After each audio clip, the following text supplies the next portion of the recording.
एक युवक एक विशाल शॉपिंग मॉल के बाहर खड़ा था। दूर तक देखता हुआ उसका चेहरा उदास था। उसके सामने दोपहर की धूप में एक शानदार गाड़ी चमक रही थी, जिसकी कारीगरी अद्भुत थी। वह अकेला था, गर्मी उस पर हावी हो रही थी, फिर भी उसके आसपास की हवा में भारीपन सूरज की वजह से नहीं था। उसका मन धड़क रहा था, गाढ़ा और भारी, मानो उसका शरीर उसे थामने के लिए संघर्ष कर रहा हो। वह यहाँ एक साधारण सी चीज के लिए आया था, एक पेजर। इसके बजाय लिलिथ एस्ट्रानोवा उसे एक कपड़ों की दुकान में घसीट ले गई, जहां उसने उसके लिए खूब पैसे खर्च किए। उसने इतने सारे कपड़े खरीदे कि उसे शक था कि वह कभी उन सभी को पहनने की वजह ढूंढ पाएगा भी या नहीं। फिर भी उसे वो मिल ही गया जिसके लिए वो आया था, 2 पेजर। एक आइरिस के लिए, दूसरा लूना के लिए। जब उसने खरीदारी की तब तक वह इतना थक चुका था कि उसने मोलभाव करने की भी जहमत नहीं उठाई। उसकी उंगलियां आलस्य से उसकी जेब में रखे पेंडेंट को छू रही थीं। एक के बाद एक हत्याओं ने उसे बदल दिया था। उस रात अपने कमरे में लौटते ही उसे यह एहसास हुआ। उसकी मानसिकता बदल गई थी, उसके अंदर कुछ गहरा हो गया था। ये सिर्फ मानसिक नहीं था, उसके मन में एक दूर की घंटी बज रही थी, एक पुकार, प्रथम श्रेणी उन्नति का आह्वान। उसने पूरी रात ध्यान में बिताए, अपने मन को नियंत्रित करने की कोशिश की, लेकिन उसे कोई खास सफलता नहीं मिली। उसका शरीर, या यूं कहें कि उसका मन, बदल गया था। वह अब करीब था। वर्ष के अंत से पहले उन्हें पूरा विश्वास था कि वे प्रथम श्रेणी में पहुंच जाएंगे। और सिर्फ वही नहीं, इवांगेलिन और जैंडर करीब थे। लियोना ने अभी तक कोई संकेत नहीं दिखाया था, लेकिन वह दहलीज से एक कदम दूर थी। फिर सिल्विया थी, उसे भी करीब होना चाहिए था, यह मानते हुए कि वह कभी भी उसके द्वारा चाकू मारे जाने की घटना से उबर पाती, जो कि वह नहीं कर पाए। उसने आह भरी। मैंने बैक टू बैक को बताया कि मैंने दोस्त बना लिए हैं, इसलिए उन्हें यह सुनिश्चित करना था कि वे ठीक हैं। उसने अपना सिर हिलाकर विचारों को दूर धकेल दिया। अब जब वह उन्नति की दहलीज पर था तो उसकी शक्ति निर्विवाद थी, अपने साथियों से कहीं ज्यादा शक्तिशाली। वह सोचने लगा कि वह किस वर्ग को जागृत करेगा। मुझे लगता है कि अब मैं झूठी प्रतिष्ठा वाला धोखेबाज नहीं रहा। अब वास्तव में उसके पास शक्ति थी, लेकिन इसमें कुछ बात उसे बेचैन कर रही थी। पहली बार उनकी स्तरीकरण आवश्यकताएं बदल गई थीं। अब लोगों की आत्मा की आवश्यकता नहीं थी, यह आत्मा भी नहीं थी, केवल उसका एक टुकड़ा। स्तर अप आवश्यकता, डार्क स्पिरिट का टुकड़ा भस्म हो गया, 0/1। ये ठीक वैसा ही था जैसा सिस्टम पैनल ने उसे दिखाया था। स्तर बढ़ाने के लिए उसे संपूर्ण डार्क स्पिरिट की आवश्यकता नहीं थी, केवल उसकी आत्मा के एक अंश की। आखिर ये सिस्टम मुझसे क्या चाहता है? क्या मुझे राशि इग्नाथ नाम की आत्मा को बुलाकर उसे मार देना चाहिए? यह आत्मघाती से भी अधिक होगा। इग्नाथ एक अविश्वसनीय रूप से शक्तिशाली अंधकार में आत्मा थी। उसका अधूरा आह्वान भी विनाश का कारण बन सकता था। मुझे पता था, सिस्टम को यह पसंद नहीं था कि मैं हत्याओं के लिए लिलिथ पर निर्भर था। एक आह भरते हुए वह गाड़ी में चढ़ गया और अपना सिर आलीशान सीटों पर टिका लिया। कुछ ही देर बाद दरवाज़ा खुल गया। एक युवा महिला, जिसके बाल लाल थे और जो नाजुक हेयरपिनों से सजी हुई एक सुंदर जूड़ा में सजी हुई थी, अंदर दाखिल हुई। लिलिथ एस्ट्रानोवा। उसकी पैनी निगाहें उस पर टिक गईं। तुम्हें क्या हो गया है? क्या तुम अभी भी अपने उस एल्फ दोस्त के बारे में परेशान हो?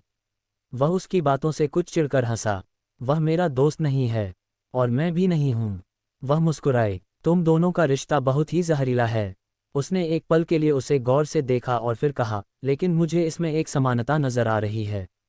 डेमन ने अपना सिर उठाया और आंखें सिकोड़ लीं। तुम क्या कह रहे हो? लिलिथ की मुस्कुराहट और चौड़ी हो गई, क्योंकि उसने अपने दिमाग में कई बिंदुओं को जोड़ा। बैक टू बैक ने आपको बड़ा किया। उन्होंने आपको व्यवहारिक रूप से प्रशिक्षित किया और आज आप जो हैं, वह व्यक्ति बनाया। डेमन ने व्यंग्य किया। ये सच था, लेकिन ऐसा नहीं था कि उस पर बैक टू बैक का कोई बकाया था। ऐसा लगता है जैसे मैंने खुद को प्रशिक्षित किया है। तो क्या हुआ? उसने अपना हाथ उठाया, हथेली खुली हुई थी, मानो कुछ तौल रही हो। यहाँ समानता आपके और आइरिस के रिश्ते में है। आप उसे प्रशिक्षित कर रहे हैं, लेकिन एक दिन कौन कह सकता है कि इतिहास खुद को नहीं दोहराएगा और वह आपको नहीं मार डालेगी। डेमन ने आह भरी। मान लीजिए कि वह ऐसा कर सकती है। लिलिथ ने उपहास किया। और मुझे लगता है कि बैक टू बैक ने सोचा होगा कि तुम हमेशा के लिए एक असहाय बच्चे बन जाओगे, कि तुम उसे कभी नहीं मारोगे।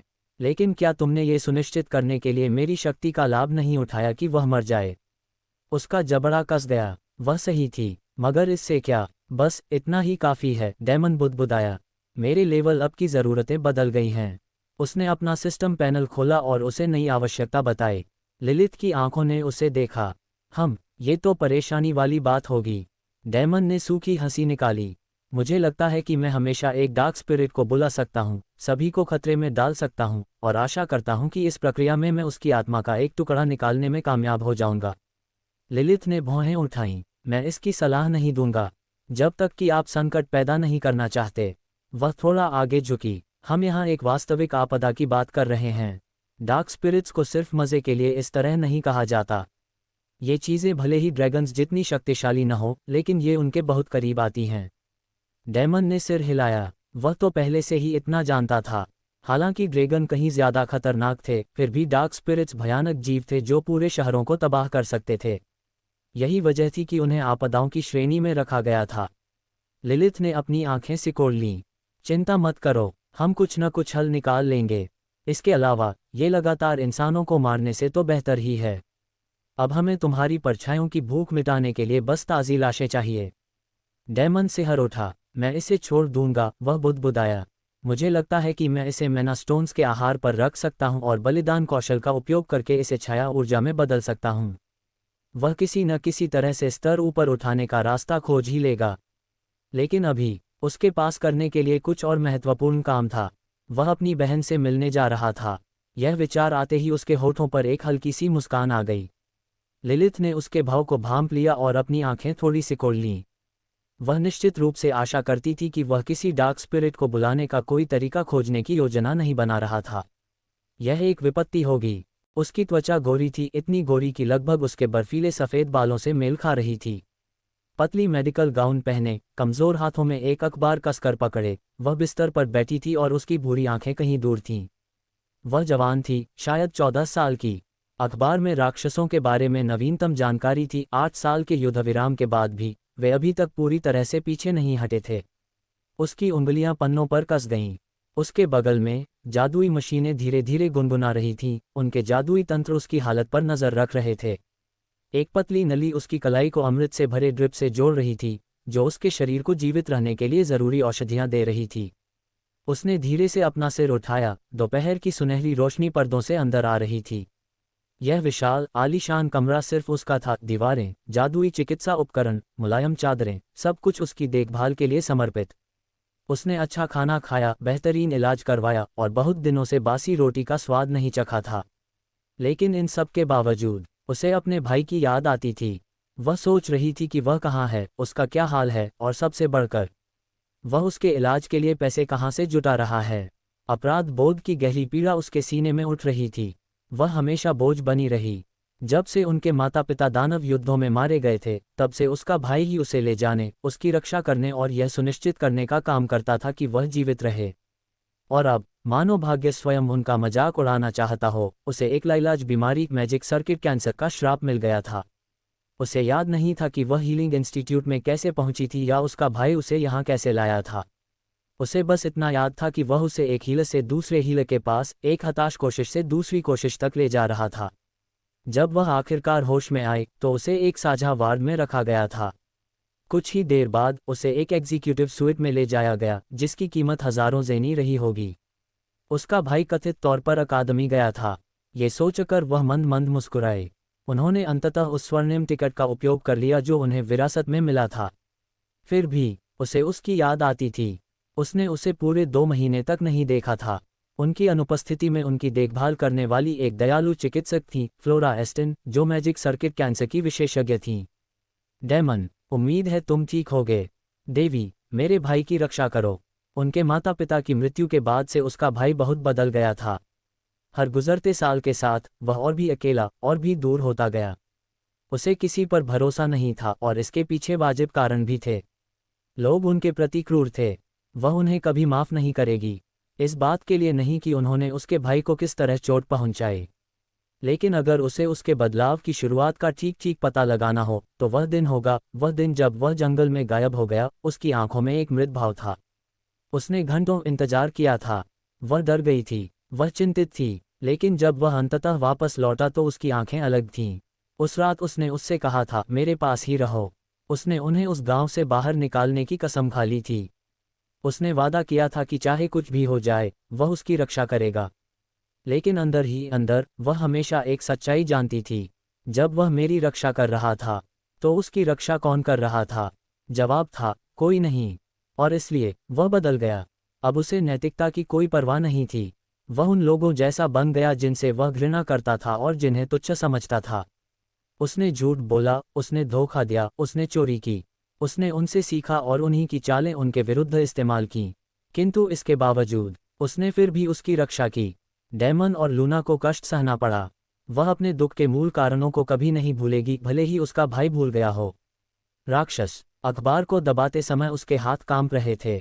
ये दानव युद्ध के कारण था। चूंकि उनके माता पिता की मृत्यु हो गई थी, इसलिए कभी दयालु रहे ग्रामीण उनके खिलाफ हो गए थे। राक्षसों के कारण उनके अपने रिश्तेदारों ने उनके साथ दुर्व्यवहार किया था। राक्षसों के कारण उसके भाई को जीवित रहने के लिए बदमाश बनना पड़ा। दस्तक दस्तक दस्तक। दरवाजे की आवाज़ सुनकर उसका सिर अचानक ऊपर उठा। इससे पहले कि वह कुछ बोल पाती, वह धीरे धीरे खुलने लगा। और तब उसका दिल छाती में उछल पड़ा। उसके पास प्रतिक्रिया करने के लिए मुश्किल से ही समय था। कलाई पर लगे ड्रिप ने उसे पीछे खींच लिया, इससे पहले कि वह बिस्तर से उठ पाती। आह रुको, ज्यादा जोर मत लगाओ। कमरे में दाखिल हुआ युवक मुस्कुराते हुए उसकी तरफ बढ़ा। बिना किसी हिचकिचाहट के उसने उसे अपनी बाहों में भर लिया, फिर उसके गाल पर एक हल्का सा चुंबन दे दिया। अरे लूना, क्या तुम्हें मेरी याद आए? उसकी आंखों में आंसू भर आए और फिर वे उसके गालों पर बहने लगे। वह उससे कसकर चिपक गई। उसके छोटे छोटे हाथ उसके कपड़ों को पकड़े हुए थे, मानो उसे डर हो कि वह गायब हो जाएगा। अभी तो केवल 2 महीने ही बीते थे, लेकिन उसे ऐसा लग रहा था जैसे 1000 साल बीत गए हों। इस दुनिया में इन दोनों भाई बहनों के पास केवल एक दूसरे थे। उन्होंने एक साथ सहन किया था। वे एक साथ दृढ़ रहे। उन्होंने एक साथ कष्ट सहे थे। वे एक साथ भूखे मर गए थे। डेमन ने उसके बालों को धीरे से सहलाया और उसे जितना रोने की जरूरत थी रोने दिया। जब वह अंततः दूर हटी, तो उसने अपने आंसू पोंछे और उसकी ओर देखकर आंखें झपकाईं। और तभी उसे इसका एहसास हुआ। वह अलग दिख रहा था। उसे भी कुछ अलग महसूस हुआ। उसके चारों ओर का वातावरण भारी था, मन की उपस्थिति से भरा हुआ था जो दबने से इनकार कर रहा था। लूना हमेशा से ही अपने भाई से ज्यादा मन के प्रति संवेदनशील रही थी। हालांकि उसमें हमेशा से क्षमताएं रही थीं, फिर भी उसका मन उसके मुकाबले कहीं ज्यादा दबा हुआ था। पर अब ये बहुत बढ़ गया था। वह भी इसे महसूस कर सकती थी। उसके कपड़े भी अलग थे। वह बढ़िया कपड़े पहनता था, जैसे रईस या ऊंचे पद वाले लोग पहनते थे। वे उस पर खूब जंचते थे और उसके चेहरे की खूबसूरती को और निखारते थे। वह सुंदर लग रहा था, लेकिन इनमें से कोई भी बात मायने नहीं रखती थी, क्योंकि जिस बात ने सचमुच उसका ध्यान खींचा, जिस बात ने उसे सबसे अधिक चौंकाया, उसकी आंखें थीं। उसके भाई की आंखें 2 तरह से बदल गई थीं। रंग पहला था, उसकी आंखें कभी हल्की नीली थीं, गर्मियों के आसमान की तरह मुलायम। बाद में, उनके माता पिता की मृत्यु के बाद, वे बर्फीले नीले रंग में बदल गईं, जो उसके द्वारा अपने चारों ओर बनाई गई ठंडी दीवारों को दर्शाती थीं। पर अब वे काले हो गए थे, एक गहरा अथाह कालापन, मानो सारा प्रकाश उन्होंने निगल लिया हो। और दूसरा परिवर्तन, ये ठंडक थी। उनकी दृष्टि, जो कभी अटल किंतु गर्मजोशी से भरी हुई थी, अब भावना शून्य हो गई थी। वे खाली थे, वे निर्जीव थे, वे स्वयं मृत्यु की आंखें थीं। और फिर भी लूना को कोई डर नहीं लगा। उसे इसमें कोई संदेह नहीं था कि यह उसका भाई था। उसे प्रतिस्थापित नहीं किया गया था, केवल उसकी आंखें बदल गई थीं। और इससे कोई फर्क नहीं पड़ा। भले ही वह ट्रोल बन गया हो, फिर भी वह उससे प्यार करती रहेगी। लेकिन उसके अंदर जिज्ञासा जल रही थी। धीरे से उसने अपना हाथ उठाया और धीरे से उसके गाल पर रख दिया। करीब झुककर वह उसकी आंखों में झांक रही थी, कुछ खोज रही थी, कुछ भी जो इस परिवर्तन को समझा सके। उसकी अचानक हुई हरकत से चौंक कर डेमन ने पलकें झपकाईं।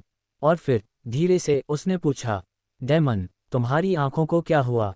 उसकी अभिव्यक्ति लड़खड़ा गई, उसकी आंखें थोड़ी सिकुड़ गईं, मानो वह अचानक से पकड़ा गया हो। वह उसके प्रश्न से आश्चर्यचकित हुआ। डेमन ने बहुत पहले ही हर संभव बहाना सोच लिया था जब कोई उसकी आंखों के रंग में बदलाव के बारे में पूछता था। लेकिन इस समय वह अपनी बहन के प्रश्न से अचंभित रह गया। उसका मन बहुत अधिक व्यस्त था। वह अभी भी लगातार हुई मौतों के बाद के अनुभवों में खोया हुआ था, तथा अंततः लूना को पुनः देखने की खुशी में डूबा हुआ था। उसने अपने अंदर आए शारीरिक परिवर्तनों के बारे में भी नहीं सोचा था। इसलिए कुछ क्षण के लिए वह थोड़ा चौंककर उसे देखता रहा। मैं वह शब्द बनाने की कोशिश करते हुए लड़खड़ा गया। मेरी आंखें, ओह ओह, लूना की चिंतित निगाहें नहीं डगमगाईं। मुझसे झूठ मत बोलो डेमन। डेमन ने अपना संयम वापस पाते हुए मुस्कुराया। मैं झूठ नहीं बोल रहा हूँ। तुम हो। उसके आग्रह से प्रसन्न होकर उसने अपना सिर हिलाया। मैं झूठ नहीं बोलूँगा। जिद्दी होना बंद करो डेमन। जब उसकी नज़र उसकी ग्रे आंखों से मिली तो उसने आह भरी और उसे अपराध बोध का एहसास हुआ। एक क्षण के लिए उसने सिल्विया के बारे में सोचा। कई बार उन्होंने दोनों लड़कियों के बीच समानताएं खींची, उनका सौम्य किंतु अडिग स्वभाव, उनके प्रति उनकी अटूट चिंता। अंततः वह मान गया। ठीक है, मैं तुम्हें बताता हूँ। उसकी नज़र खिड़की पर गई और वह उस पार की दुनिया को घूरने लगा। एक सुबह मैं उठा और मेरी आंखें दुखने लगीं। अगली बात जो मैंने देखी वह ये कि मेरा मनोबल बढ़ गया। उसने हल्के से कंधे उचकाए। जाहिर है, यह इस बात का संकेत है कि मैं प्रथम श्रेणी की उन्नति के करीब हूँ। लूना ने उसकी ओर देखा, फिर आह भरी। ये झूठ है, उसने धीरे से कहा। लेकिन अगर तुम मुझे नहीं बताना चाहते तो कोई बात नहीं। आगे बोलने से पहले वह एक क्षण के लिए रुकी। मैं समझ सकती हूँ, कुछ चीज़ें हैं जिनसे तुम मुझे बचाना चाहते हो। उसकी आवाज़ धीमी हो गई। लेकिन डेमन, क्या तुम्हें कभी नहीं लगता कि मैं भी तुम्हें बचाना चाहती हूँ? डेमन की मुस्कान धीमी पड़ गई। उसने अपना सिर उसके सिर पर टिका दिया। मुझे पता है कि। लूना ने अपने होंठ काटे, उसकी आंखों में दृढ़ संकल्प झलक रहा था। मैं ठीक हो जाऊंगी, उसने कहा। मैं सचमुच बहुत मजबूत हो जाऊंगी और मैं ही तुम्हारी रक्षा करूंगी। डेमन ने हल्की सी हंसी निकाली। वह उसकी बातों से खुश तो हुआ लेकिन भावुक भी हुआ। मैं इसके लिए उत्सुक हूँ। उसने मुस्कुराने की कोशिश करते हुए सिर हिलाया। फिर, मानो माहौल को हल्का करने की कोशिश में, उसने विषय बदल दिया। बस करो ये गंभीर बातें, उसने गुस्से से कहा। अकादमी कैसी है? मुझे उम्मीद है कि तुम रईसों से झगड़ नहीं रहे होगे। उसने उसे एक ज्ञान भरी नज़र से देखा। मुझे पता है कि तुम्हारा गुस्सा कभी भी चीज़ों को कम नहीं होने देगा। तुम धैर्य केवल तभी दिखाते हो जब तुम बदला लेने की योजना बना रहे होते हो। डेमन व्यंग्यात्मक ढंग से मुस्कुराया। उसकी बहन उसे सचमुच बहुत अच्छी तरह जानती थी। अकादमी में बिताए 2 महीनों में उन्होंने बहुत कुछ सहन किया था, जब तक कि उन्होंने अपने उत्पीड़कों से अपने तरीके से निपटने का निर्णय नहीं लिया। दरअसल, मेरी प्यारी बहन, तुम गलत हो। मैंने असल में दोस्त बनाए हैं। लूना ने अपनी आंखें सिकोड़ लीं और उसे ऊपर से नीचे तक संदेह भरी निगाहों से देखने लगी। तुमने दोस्त बनाए? उसने नाटकीय ढंग से अपने माथे पर हाथ रखा। सिर पर चोट लगी। तुम जैसे एज लॉर्ड दोस्त कैसे बनाते हैं? डेमन की आंखें फड़क उठीं। उसके हाथ मुट्ठियों में भींच गए, उसके अभिमान को सीधा आघात पहुंचा। मैं कोई एज लॉर्ड नहीं हूं। अगर कुछ है तो मैं एक विरोधी हूं। लूना ने सिर हिलाकर हंसी। ये तो डेमन की बात थी। उसकी नज़रें भले ही बदल गई हों, लेकिन अंदर ही अंदर वह अब भी वही इंसान था जिसे वह जानती और प्यार करती थी। उसके चिंतित और असामाजिक स्वभाव के बावजूद वह जानती थी कि उसका एक कोमल पक्ष भी है, अगर आप उसकी दीवारों से आगे निकल सकें। डेमन ने अपनी बाहें पार कर लीं और अपनी ठुड्डी को थोड़ा ऊपर उठा लिया। और मेरे दोस्त भी हैं। दरअसल, मेरे वर्ष के अधिकांश छात्र मेरे दोस्त बनना चाहते हैं। लूना ने अपना सिर झुकाया, उसकी आंखों में खुशी झलक रही थी। अरे सच में, तुम तो बिल्कुल भी अच्छे इंसान नहीं हो। उन्होंने तुम्हें कैसे बर्दाश्त किया? डेमन ने नकली दर्द से अपनी छाती पकड़ ली। आउच, अपनी ही बहन से ये सुनकर बहुत दुख होता है। और बता दूं कि मैं खुशमिजाज हूँ, उसने आह भरने से पहले थोड़ा रुककर कहा। ठीक है, मैं अप्रिय हूँ। लेकिन फिर भी मैंने दोस्त बनाए। उन्होंने अपनी उंगली उठाकर उन्हें सूचीबद्ध करना शुरू किया। एक बहुत अच्छी बीस्टिकिन लड़की है, हालांकि पहले मुझे शक था कि उसके कुछ छिपे हुए इरादे हैं। फिर एक एल्फ लड़की है, सिल्विया, वैसे उसके बाल और गुण आपके जैसे ही हैं।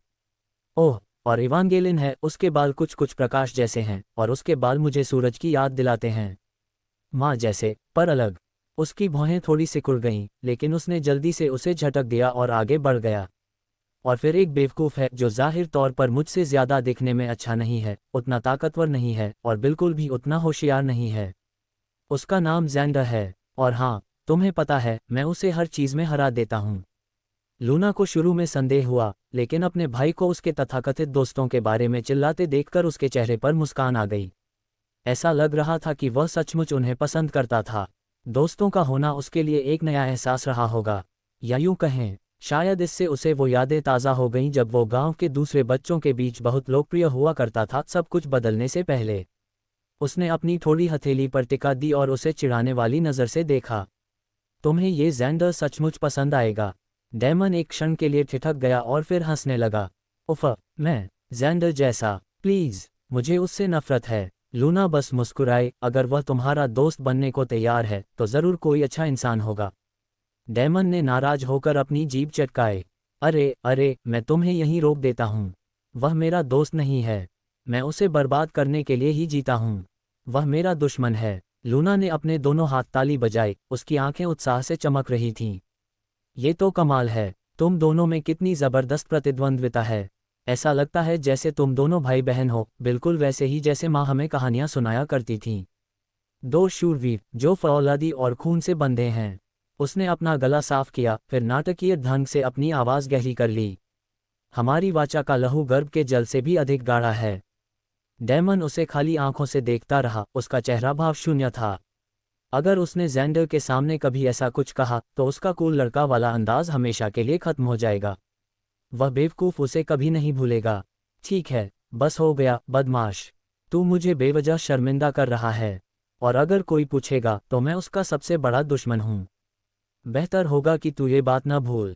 लूना मुस्कुराए, समझ गया। उसने अपने मेडिकल रोब को थोड़ा ठीक किया, फिर कहा, मैं उसे चाय पर अवश्य आमंत्रित करूंगी। डेमन ने कराहते हुए अपना हाथ अपने चेहरे पर फेरा। तुम सचमुच मेरी बात नहीं सुनते, है ना? वह खिलखिलाकर हंसी, हाँ तुम तो जिद्दी हो। फिर उसके चेहरे का भाव बदल गया और उसने अपने हाथ अपनी गोद में बड़े करीने से मोड़ लिए। तो अब कमरे में मौजूद हाथी को संबोधित करने के लिए डेमन ने पलकें झपकाईं और चारों ओर नजर घुमाई। मुझे यहाँ कोई हाथी नहीं दिख रहा है। लूना ने मुस्कुराते हुए अपनी आंखें बंद कर लीं। ओह, आप देखेंगे। वह थोड़ा आगे झुकी। मैं केवल कल्पना कर सकती हूँ कि उन लड़कियों के लिए ये कितना कठिन रहा होगा जो आपकी दोस्त बनी। डेमन ने अपनी आंखें सिकोड़ लीं, उसे पहले से ही आसन हमले का आभास हो गया था। लूना ने अपनी बात जारी रखी, उसके स्वर में बनावटी सहानुभूति झलक रही थी। हाँ, मैं देख सकता हूँ। ये कुछ इस तरह हुआ होगा। उसने अपना गला साफ किया, फिर एक मासूम, दोस्ताना आवाज़ में बोला, नमस्ते, क्या मैं यहाँ बैठ सकता हूँ? फिर उसने उसकी नकल करते हुए अपनी आवाज़ गहरी कर ली। नहीं, तुम नहीं कर सकते हो। उसने नाटकीय ढंग से अपने दोनों हाथ एक साथ बजाए। और फिर जाहिर है बेचारी लड़की जिद करती। अगले कुछ मिनटों में लूना ये बताता रहा कि उसके दोस्तों को उसके अकेलेपन के रवैये और रूखे व्यक्तित्व के कारण किस तरह की परेशानी झेलनी पड़ी होगी। डेमन को ये जानकर आश्चर्य हुआ कि उसने अधिकांश बातें सही बताईं। यहाँ तक कि कभी कभी तो उनके द्वारा कहे गए सटीक शब्दों तक को भी। उसने उसकी ओर तिरछी नज़र से देखा, उसके होठों पर एक पतली सी मुस्कान आ गई। उद्धरण चिन्ह डॉट डॉट डॉट। ठीक है, आपने हाथी को संबोधित कर दिया है। रुकिए, मैंने बहुत कष्ट सह लिया है। लूना ने अपना सिर हिलाते हुए मजाकिया लहजे में कहा। हे, फिर से गलत, बड़े भाई। वह पास झुकी, उसकी ग्रे आंखें शरारत से चमक रही थीं। वह हाथी नहीं था। उसने अपनी आवाज़ धीमी कर दी। मुझे बताओ, डेमन, उनमें से तुम्हारी गर्लफ्रेंड कौन है? डेमन का माथा फड़क गया। Dot dot dot. लूना सचमुच उसे पकड़ने के लिए तैयार थी। डेमन ने उस पर मुस्कुराया। मेरी मूर्ख बहन, तुम ये क्यों मान रही हो कि मेरे जैसा विरोधी व्यक्ति महिलाओं के बीच लोकप्रिय होगा? लूना ने उसके पहनावे पर नज़र डाली, एक सलीके से सिलवाया हुआ सूट, जिसके कफ बैंगनी रत्नों से जड़े थे, एक मैचिंग ब्रोच और बटनों में उसी तरह के रत्न जड़े थे। वह रईसों जैसा पहनावा पहने हुए था, जो उसके हमेशा के गंभीर व्यवहार से बिल्कुल अलग था। वह मुस्कुराए। मुझे यकीन है कि ज़ैंडर महिलाओं के बीच लोकप्रिय है। मुझे लगता है कि वह इस मामले में आपसे बेहतर है। डेमन ने चिढ़कर अपनी जीभ चटकाए। प्लीज़, उसे इवेंजेलिन पर क्रश है और यकीन मानिए, मैं ही बेहतर विकल्प हूँ। जब तक मैं सांस ले रही हूँ, वह कभी भी उसके साथ नहीं रहेगा। लूना ने सोचते हुए सिर हिलाया। मैं समझ गई। तो इवांजेलिन ही वो है जो तुम्हें पसंद है। उसने अपनी आंखें थोड़ी सिकोड़ लीं। मैं समझ गई। डेमन की आंखें फड़क उठीं। उसे फंसाया गया था। उसकी छोटी बहन एक धूर्त औरत थी। लूना, वाह, कितना अच्छा दिन था। लूना ने असमंजस में आंखें झपकाईं। क्या? दरवाजे पर हल्की सी दस्तक ने उन्हें बीच में ही रोक दिया। कुछ ही देर बाद एक युवती अपनी गोद में एक छोटा सा बंडल लिए अंदर दाखिल हुई। उसने हल्की मुस्कान के साथ डेमन की तरफ देखा, तो यह उसके लिए प्रवेश का संकेत था। उसके लंबे, लहराते लाल बाल एक रत्नजड़ित बाइंडर से बंधे हुए थे और उसकी आकर्षक हरी आंखें बुद्धिमत्ता से चमक रही थीं। उसका शरीर, खैर, उसके शरीर में हर जगह सही मोड़ थे। देवी की कसम, वह अद्भुत रूप से संपन्न थी। उसकी सुंदरता ऐसी थी कि शहर भी हिल सकते थे। लूना एक और बात पर ध्यान दिए बिना नहीं रह सकी, उस महिला के कपड़े भी उसके भाई के कपड़ों जैसे ही बेहतरीन कपड़े से बने थे और उसने जो गहने पहने थे वे उसके सूट के गहनों जैसे ही थे। उनके कपड़े एक जैसे थे। लूना ने अपने भाई की तरफ देखा, फिर उस औरत की तरफ, फिर डेमन की तरफ। उसकी आंखों में शक की लकीरें उभर आईं। उसने खड़े होने की कोशिश की, लेकिन डेमन तेजी से आगे बढ़कर उसे रोकने लगा। आप क्या कर रहे हो? लूना शर्म से मुस्कुराए। इसके बारे में खेद। वह अपने बिस्तर पर वापस बैठ गई, फिर अभ्यास के साथ एक आदर्श महिलावत प्रणाम किया। नमस्कार, मैं लूना ग्रे हूँ। आपसे मिलकर मुझे खुशी हुई, मेरी लेडी। अगर मैं इतनी हिम्मत कर सकूं, तो क्या मैं आपका नाम जान सकती हूँ? लिलित नाम की उस महिला ने लूना की तरफ देखा, फिर डेमन की तरफ। उसका शिष्टाचार बेदाग था, छोटी से छोटी बात तक परिष्कृत। उसने एक पल लूना को गौर से देखा और फिर एक हल्की सी मुस्कान दी। ये खुशी पूरी तरह से मेरी है। मेरा नाम लिलिथ एस्ट्रानोवा है। हालांकि आप मुझे लिलिथ कह सकते हैं। लूना की सांसें थोड़ी अटक गईं, उसकी आंखें चौड़ी हो गईं, फिर उसने जल्दी से खुद को संभाला। एस्ट्रानोवा, एक ड्यूकल हाउस। मेरा भाई ऐसे किसी व्यक्ति को कैसे जानता है? लिलिथ ने मुस्कुराकर अपनी नज़रें वापस डेमन पर घुमा लीं। इतनी अच्छी व्यवहार वाली लड़की आपसे कैसे संबंधित है? डेमन ने अपनी आंखें घुमाईं। जरूर, जो भी हो। इस बीच लूना उन दोनों को गौर से देख रही थी, मानो किसी पहेली को सुझाने की कोशिश कर रही हो। उसकी नज़र लिलिथ पर टिकी रही, फिर उसके भाई पर पड़ी। अंततः वह बोली, अगर मैं पूछूं, तो क्या तुम मेरे भाई की गर्लफ्रेंड नहीं हो, है ना? लिलिथ ने चिढ़ाने वाली मुस्कान के साथ डेमन की तरफ देखा। बदले में डेमन ने चुपचाप अपना सिर हिलाया, जिसका मतलब सिर्फ यही था कि इसके बारे में सोचना भी मत। लिलिथ फिर लूना की ओर मुड़ी। हमें क्या पता चला? लूना की आंखें चमक उठीं, उसका उत्साह किसी भी नेक शिष्टाचार पर भारी पड़ गया। उसने तुरंत अपना सम्मान और शिष्टाचार त्याग दिया। मुझे पता था, मेरा मतलब है, तुम दोनों ने एक ही तरह का कपड़ा पहना है, और ओह, मुझे उम्मीद है कि मेरा भाई असभ्य या अलग थलग नहीं होगा। लिलिथ मुस्कुराई और सहजता से अपने बालों को एक तरफ धकेल दिया। ओह, वह तो है, लेकिन मैं क्या कर सकता हूँ? मुझे उसकी ज़रूरत है। डेमन की अभिव्यक्ति अमूल्य थी। उद्धरण चिन्ह डॉट डॉट डॉट उद्धरण चिन्ह। उसने अपना मुंह खोला, लेकिन तुरंत ही पूरी बात बंद कर दी। वह मेरी प्रेमिका नहीं है। लूना ने उसे संदेह भरी नज़र से देखा।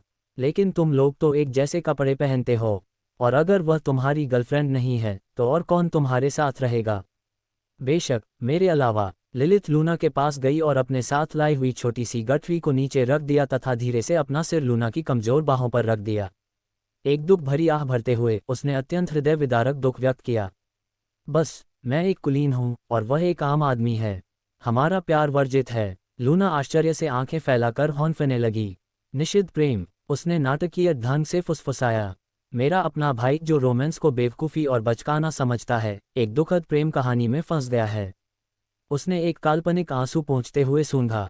धन्यवाद, लिलिथ। मैंने सोचा था कि वह बूढ़ा हो जाएगा और अकेले मर जाएगा। इस बीच डेमन वहीं बैठा उन्हें अपना बेतुका नाटक करते देख रहा था।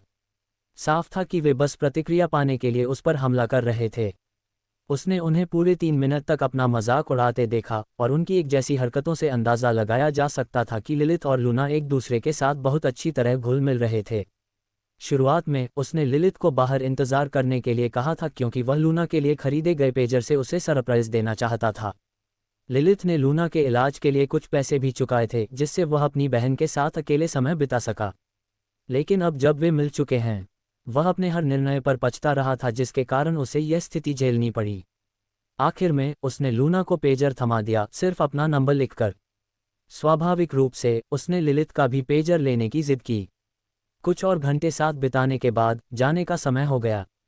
लिलिथ उन्हें विदाई के लिए थोड़ी एकांतता देने के लिए बाहर निकल आई। डेमन लूना के बिस्तर के पास बैठा था और लूना उसका हाथ पकड़े हुए थी। डेमन, क्या है? मैं आपसे फिर कब मिल सकता हूँ? वे मुस्करा उठे। आप कभी भी फ़ोन कर सकते हैं, आपको पता है। उसने उसकी ओर देखने से पहले सिर हिलाया, उसका चेहरा नर्म होता गया। तुम्हारे मन में क्या है? अगर तुम मुझे नहीं बताना चाहते तो कोई बात नहीं। उसने देखा था कि साथ में बिताए समय के दौरान वह कुछ विचारों में खोया रहता था। डेमन ने सिर हिलाया, उसकी आंखों में थकान दिख रही थी। तुम्हें बैक टू बैक याद है? लूना की आंखें चमक उठीं। हाँ, मुझे वह याद है, वह सचमुच बहुत अच्छा है। मुझे वह बहुत पसंद है। उसने हमारे लिए खाना खरीदा और हमारी टपकती छत को ठीक करने में मदद की। वह उन कुछ लोगों में से एक है जो हमारे प्रति दयालु रहे हैं। डैमन ने अपनी निगाहें नीची कर लीं, उसे अपनी छाती में गहरी पीड़ा महसूस हुई। ये सही था, लूना को बैक टू बैक के साथ उसके विषाक्त रिश्ते की सच्चाई नहीं पता थी। उसके लिए वह बस एक दयालु योगिनी था, कोई ऐसा जिसने मुश्किलों में उनकी मदद की थी। वह नहीं जानती थी कि वह अंडरवर्ल्ड के लिए काम करने वाला एक खतरनाक भाड़े का व्यक्ति था। वह नहीं जानती थी कि वह ऐसा व्यक्ति था जिससे डैमन वर्षों से नफरत करता था। वह नहीं जानती थी कि डैमन कितनी बार उसके कारण मरने के कगार पर पहुंच चुका था। उसने धीरे से सिर हिलाया, सत्य का भार उस पर दबा हुआ था। वह मर चुका है। लूना की आंखें आश्चर्य से चौड़ी हो गईं। डैमन लूना को ज्यादा कुछ बताए बिना ही चला गया। उसकी बहन बैक टू बैक की मौत से दुखी लग रही थी, और यह ठीक भी था। उसे यह जानने की जरूरत नहीं थी कि पर्दे के पीछे क्या हुआ था। वह उसके साथ समय बिताने और उसे पेजर देने आया था ताकि वह जब चाहे उससे संपर्क कर सके। बस इतना ही काफ़ी था। वहां से निकलने के बाद वह मैजिक सर्किट कैंसर विशेषज्ञ फ्लोरा एस्टन से मिलने थोड़ी देर के लिए रुके। उन्होंने उन्हें लूना की हालत के बारे में बताया। वह स्थिर थी, ठीक नहीं हुई थी, पर स्थिर थी।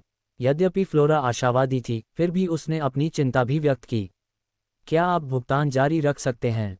ये सवाल संदेह से नहीं, बल्कि अनुभव से उपजा था। कई कुलीन परिवारों ने जादुई सर्किट कैंसर का सामना करने पर अपने ही परिवारों को छोड़ दिया था। जब खर्च लगातार बढ़ता ही जा रहा था, तो किसी को जिंदा रखना बहुत महंगा था। डैमन समझ गया कि वह कहाँ से आ रही थी, लेकिन वह हार नहीं मान रहा था। उसे बस पैसा कमाना था, बहुत सारा। अपनी बहन की जान की कोई भी कीमत उसके लिए बहुत ज्यादा नहीं थी। अच्छी बात यह थी कि लूना की हालत में सुधार हो रहा था। पूरी तरह से ठीक नहीं हुई थी, लेकिन इतनी अच्छी थी कि वह जल्द ही फिर से चलने फिरने लायक हो जाएगी। उसे यह बात सिर्फ इस बात से पता चल रही थी कि पहले उसे छेड़ते समय वह कितनी ऊर्जावान थी। जहां तक इलाज की बात है, इसमें कोई शक नहीं था कि जादुई सर्किट कैंसर का इलाज संभव है, बशर्ते उसे किसी कालकोठरी से कोई पौराणिक अमृत मिल जाए। लेकिन ये तो स्वर्ग में छलांग लगाने जैसा था, जो कि बहुत ही असंभव था। और अगर उसे एक मिल भी गया, तो उसके बाद उसे लेने आने वाले लोगों की विशाल संख्या के कारण वह उसे कभी नहीं रख सकता था। वह उसका कभी इस्तेमाल नहीं कर सकता था, अपनी अल्प शक्ति के बल पर तो बिल्कुल नहीं। यदि वह इसे लूना को देने में सफल भी हो गया, तो भी कुछ पागल जादूगर उसके शरीर में बचे हुए अमृत के अंश को निकालने के लिए उसका विच्छेदन करने का प्रयास कर सकते हैं। उसने आह भरी। पैसा, सब कुछ पैसे पर निर्भर करता है, और उससे भी आगे शक्ति। बस यही बात मायने रखती थी। गाड़ी की सीट पर अपना सिर टिकाकर वह मन ही मन बुदबुदाया, मुझे और अधिक शक्ति चाहिए। उसके पास बैठी लिलिथ ने उसकी फुसफुसाहट सुनी और आह भरी। वह शायद आगे बढ़ने के बारे में सोच रहा होगा। उनकी अगली सफलता के लिए आवश्यकताएं बहुत कठिन थीं। एक अंधेरी आत्मा की आत्मा का टुकड़ा। कहना आसान है, करना मुश्किल। उसने गाड़ी की खिड़की से बाहर देखा। शाम हो चुकी थी और शहर की रोशनियां सुनहरी चमक से सड़कों को रोशन कर रही थीं। बिना किसी चेतावनी के उसने हाथ बढ़ाकर अपनी सीट के पास लगे बटन को दबा दिया। गाड़ी रोको। वाहन सुचारू रूप से रुक गया। डैमन ने उसकी ओर भौहें चढ़ाकर देखा। यह क्या है? उसने अपना सिर हिलाते हुए गाड़ी का दरवाज़ा खोला। कोई बात नहीं, चलो टहलने चलते हैं। डैमन ने भौहें चढ़ाईं, लेकिन फिर मान गया। हाँ हाँ, क्यों नहीं। लिलिथ के इशारा करते ही डैमन गाड़ी से उतर गया। ये खास इलाका उनके होटल से ज्यादा दूर नहीं था। व्यस्त सड़क गाड़ियों से भरी हुई थी और पैदल रास्ते पर अच्छे कपड़े पहने लोग खड़े थे। शाही नौकरशाह, उच्च वर्ग के कुलीन लोग और कभी कभार इंपीरियल अकादमी के छात्र भी। चौक के बीचों बीच देवी की एक विशाल मूर्ति खड़ी थी, जिसके चारों ओर एक भव्य फव्वारा था। रात की रोशनियों की हल्की रोशनी में पानी झिलमिला रहा था, जिससे पूरा दृश्य लगभग अलौकिक लग रहा था। लिलिथ मुस्कुराई, क्या हम चलें? फव्वारे के पास पहुंचते ही डैमन ने आह भरी। बिना किसी चेतावनी के उसने उसका हाथ अपनी ओर खींच लिया। उसकी पकड़ कोमल थी। उनके बीच शक्ति के भारी अंतर के बावजूद शहर की रोशनियों की रोशनी में वह बेहद खूबसूरत लग रही थी। उसकी निगाहें देवी की मूर्ति की ओर चली गईं। उसकी आंखों में दूर का भाव था। डैमन ने आह भरी, तुम्हारे दिमाग में क्या है? वह मुस्कुराकर उसकी ओर मुड़ी। जाहिर है, उतना नहीं जितना तुम। मुझे अपना बताओ और मैं तुम्हें अपना बता दूंगी। क्या तुम्हें नहीं लगता कि यह एक उचित सौदा है? डैमन उत्सुक था। उसके चेहरे का भाव, देवी को देखते हुए उसने ऐसा भाव क्यों रखा था? उसने सिर हिलाया, ठीक है। उसकी आवाज़ धीमी हो गई। बस जब से मैंने अपने पहले इंसान को मारा है, मैंने खुद को यकीन दिला दिया है कि मेरे दुश्मन इंसान से कम हैं। लेकिन बैक टू बैक ने जो कहा उसके बाद, क्या मैं सचमुच ऐसा सोचता रह सकता हूँ? मैं बस यही सोच रहा था, बस। लिलिथ मुस्कुराए। एक उचित विचार। अगर आप अपने दुश्मनों को अमानवीय बना दें और ऐसा व्यवहार करें जैसे वे कमतर हैं, तो उनकी मौत के साथ जीना आसान हो जाता है। लेकिन ये सिर्फ कायरता है। स्वीकार करें कि वे इंसान हैं और फिर भी उन्हें मार डालें। उसकी निगाह स्थिर थी। क्योंकि वे इंसान हैं, इसलिए तुम्हें यह नहीं भूलना चाहिए। ये भार उठाना ही तुम्हें कमज़ोर लोगों से अलग करता है। और तुम, डेमन ग्रे, कमज़ोर नहीं हो। डेमन ने धीरे से सिर हिलाया। इससे कोई खास मदद नहीं मिली, उसने माना। लेकिन मैं इस बारे में सोचूंगा। अब तुम्हारी बारी है। लिलिथ ने आह भरी। मुझे अपनी शक्ति देवी के एक मंदिर से मिली, या यूं कहें कि एक ऐसे मंदिर से जो देवी ने उसके साथ साझा किया था। जब मैं वहां पहुंचा तो मैं हताश था। मैंने देवी से प्रार्थना की, अपना सब कुछ अर्पित किया, लेकिन उन्होंने मुझे कभी उत्तर नहीं दिया। उसकी आवाज़ दूर होती गई। लेकिन जब मैंने उसे बुलाया तो उसने ऐसा किया। डेमन ने थोड़ा सा भौहें चढ़ाईं। लिलिथ ने आगे कहा, मैं एक ऐसे परिवार में पैदा हुई थी जो देवी की पूजा करता था, लेकिन वह हमेशा मनुष्यों की प्रार्थनाओं पर कान नहीं देती थी। डेमन ने देवी की मूर्ति पर नज़र डाली। उनकी हर मूर्ति अलग थी। ऐसा इसलिए था क्योंकि कोई नहीं जानता था कि वह कैसी दिखती थीं। आखिरकार वह एक देवता थीं। मैं समझ गया, उसने कहा। कम से कम किसी ने तो जवाब दिया। उसने सिर हिलाया, उसने किया था। लेकिन मैं तो यह नहीं सोच रही थी। वह उसकी ओर मुड़ी, उसकी पन्ने जैसी आंखें विचारमग्न थीं। मुझे यह अजीब लगता है। कुछ प्राचीन खंडहरों में देवी के साथ अज्ञात देवता की पूजा क्यों की जाती है? आज भी दुनिया के कुछ हिस्सों में उनकी पूजा एक साथ की जाती है। राक्षस भी दोनों की पूजा करते हैं। उनका क्या संबंध है? डेमन ने आह भरी। ठीक है, चलो, मुझे लगता है इसमें थोड़ा समय लगेगा और मेरे पैरों में दर्द भी है। मुझे अभी भी मन प्रशिक्षण करना है। लिलिथ मुस्कुराई। जरूर। जब वे फव्वारे के पास से सड़क पर आगे बढ़े तो डेमन की भौहें अचानक चढ़ गईं। उसकी छाया धारणा ने पास में एक हलचल को पकड़ लिया। हे, उसे नीचे दबाओ। कृपया मेरे पोते को चोट मत पहुंचाओ। एक बुढ़िया की आवाज़ गूंजी, कमज़ोर और हताश। वह सूखी रोटियों की एक टूटी हुई टोकरी के पास ज़मीन पर लेटी हुई थी। सुनहरे रंग की सफ़ेद वर्दी पहने 4 छात्र एक घटिया कपड़े पहने लड़के को पकड़कर बेरहमी से पीट रहे थे। उनमें से एक ने लापरवाही से बुजुर्ग महिला को एक तरफ धकेल दिया। चुप रहो, डायन, लिलिथ ने भौहें सिकोड़ते हुए कहा। इंपीरियल अकादमी के छात्र। डेमन ने अपना सिर हिलाया। उसकी निगाहें ठंडी थीं क्योंकि वह उन्हें असहाय आम लोगों का शोषण करते हुए देख रहा था। हाँ, और इसका हमसे कोई लेना देना नहीं है। लिलिथ ने कुछ नहीं कहा, बस गुजरती भीड़ को घूरती रही। किसी ने भी उस दृश्य की तरफ नज़र तक नहीं डाली। शहर का गश्ती दस्ता बस यूं ही चलता रहा। कुछ आम लोगों की खातिर कुलीन छात्रों को नाराज़ करने का जोखिम नहीं उठाना चाहता था। उसने डेमन की ओर देखा। आपका मन नियंत्रण से बाहर है ना? डेमन ने उस पर गुस्सा किया। तो उसने अपना सिर अकादमी के छात्रों की ओर झुकाया। क्या अच्छा व्यायाम इसमें मदद नहीं करेगा? डेमन ने आंखें सिकोड़ लीं। क्या तुमने मुझे इंपीरियल अकादमी के छात्रों के रास्ते से दूर रहने को नहीं कहा था? वह मुस्कुराए, उनके रुख को देखते हुए। वे हमारे रास्ते में हैं, और मैं दखल नहीं दे सकता क्योंकि आखिरकार वे सिर्फ पहले साल के छात्र हैं। काश मेरे पास भी पहले साल का कोई जूनियर होता जिसे लड़ाई झगड़ा करने में मज़ा आता और रईसों से नफरत होती। डेमन हंसा। खैर, मुसीबत तो मेरा नाम ही है। अगर मुझे कुछ अमीर घमंडियों से पंगा लेना पड़े तो ठीक है। वह कोई हीरो नहीं था। उसे अजनबियों को बचाने की परवाह नहीं थी। लेकिन जब उसने उस रईस को बुढ़िया को लात मारते देखा तो उसके अंदर कुछ मरोड़ उठा। कॉमनर, ये शब्द उन लोगों के लिए इस्तेमाल किया जाता था जिन्हें कुलीन वर्ग में जन्म लेने का सौभाग्य नहीं मिला था। हालांकि ये शब्द हमेशा से मौजूद नहीं था, ये किसान क्रांति के बाद ही प्रचलन में आया। एक ज़माने में जो कोई भी कुलीन नहीं था उसे किसान माना जाता था। स्वाभाविक रूप से क्रांति से पहले किसान गुलामों से ज़्यादा कुछ नहीं थे। किसान ज़मीन या किसी भी प्रकार की संपत्ति के मालिक नहीं हो सकते थे। वे स्वयं उस ज़मीन के स्वामी की संपत्ति थे जहां वे पैदा हुए थे। वे ज़मीन पर खेती करते थे और स्वामी सब कुछ छीन लेते थे जिससे वे भूखे मर जाते थे। किसानों को जादू सीखने की मनाही थी और उन्हें अपने स्वामी की अनुमति के बिना पढ़ने या लिखने की अनुमति नहीं थी। उन्हें उनके सामंतों द्वारा अपमानित किया जाता था। कुछ क्रूर सामंत अपने किसानों का शिकार ऐसे करते थे जैसे कोई लोमड़ियों का शिकार करता है। अगर किसी को किसी कामुक सामंत की सेवा करने का दुर्भाग्य मिलता तो वह अपने राज में सभी महिलाओं का नमूना लेने की मांग करता। कुछ सामंतों ने तो एक परंपरा भी लागू कर दी थी, जब कोई जोड़ा शादी करता तो उसे नवविवाहिता दुल्हन को सामंत के साथ एक रात बिताने के लिए भेजना पड़ता था। यह अनेक अन्यायों में से एक था। इतने सारे किस्से। किसी कुलीन व्यक्ति को बुरी नज़र से देखने पर भी पूरा गांव तबाह हो सकता था, सभी रिश्तेदारों को मौत के घाट उतार दिया जा सकता था। दुनिया इसी तरह चलती थी और कुछ समय के लिए किसानों ने इसे स्वीकार कर लिया, जब तक कि किसान क्रांति के नाम से जानी जाने वाली घटना नहीं हुई। अपने लिए खड़े होने वाले एक किसान की संख्या 2 और फिर लाखों में बदल गई। यह एक विश्वव्यापी घटना बन गई। कुलीन वर्ग ने इसे दबाने का एकमात्र तरीका अपनाया जो वे जानते थे, हिंसा के माध्यम से। हालांकि इससे हालात और बिगड़ गए। कई किसान मारे गए, खून की नदियां बह निकलीं, लाशों के पहाड़ जमीन पर लंबी छाया डाल गए। महामारी फैल गई और स्वाभाविक रूप से कुलीन वर्ग भी पूरी तरह से अछूता नहीं रहा। विद्रोही किसानों ने कई कुलीन वर्ग को मार डाला। इसी दौरान उन्होंने किसानों की ताकत को समझा। उनमें से कुछ ने असाधारण प्रतिभा दिखाई और उच्च पदों पर पहुंचकर संघर्ष में अपनी शक्ति का योगदान दिया। लेकिन ये तो बस शुरुआत थी। किसान मूलतः किसान ही थे और चूंकि उन्होंने खेती करने से इनकार कर दिया था, इसलिए भोजन नहीं था। वे मजदूर थे और उनके बिना समाज का पतन शुरू हो गया।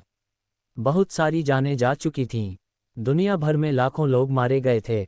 इसी दौरान उस दौर के शासकों ने एक विशाल सम्मेलन, पहला विश्व शिखर सम्मेलन, बुलाया और वहां उन्होंने एक निर्णय लिया। उन्होंने किसान वर्ग के उन्मूलन और एक नए वर्ग, आम आदमी वर्ग, के निर्माण की घोषणा की। आम आदमी होना किसान होने से अलग था। अब वे पढ़ना लिखना सीख सकते थे। वे आज़ादी से जादू टोना कर सकते थे। उनके पास बुनियादी मानवाधिकार थे। वे संपत्ति के मालिक हो सकते थे और सबसे ज़रूरी बात, अब वे अपनी फसल का 10% अपने पास रख सकते थे। बेशक अन्य बातों के अलावा एक कर प्रणाली भी शुरू की गई थी, लेकिन निस्संदेह सबसे आकर्षक बदलाव कुलीन उपाधि प्राप्त करने की क्षमता थी। कुलीन वर्ग प्रतिभाशाली आम लोगों की शक्ति को समझ चुका था और भविष्य में ऐसे खतरों से बचने के लिए उन्होंने उन्हें अपने दल में भर्ती करने का विकल्प चुना, उन्हें कुलीन उपाधियां प्रदान की। बेशक डैमन जानता था कि इससे ज्यादा कुछ नहीं बदला। रईस अब भी अपने से नीचे वालों के साथ घिनौनी हरकतें करते थे। जैसे ये नौजवान एक बुजुर्ग औरत और उसके पोते की पिटाई कर रहे थे, और ये देखकर कि गश्ती दल और वहां से गुजरती भीड़ कुछ नहीं कर रही थी, ये साफ था कि यह आम बात थी। अपने फटे पुराने कपड़ों से लेकर जमीन पर पड़ी सूखी रोटी तक, वह बुढ़िया कोई साधारण महिला नहीं थी। उसने और भी बड़ा पाप किया था, वह गरीब थी, और उससे भी बड़ा पाप, वह कमजोर थी।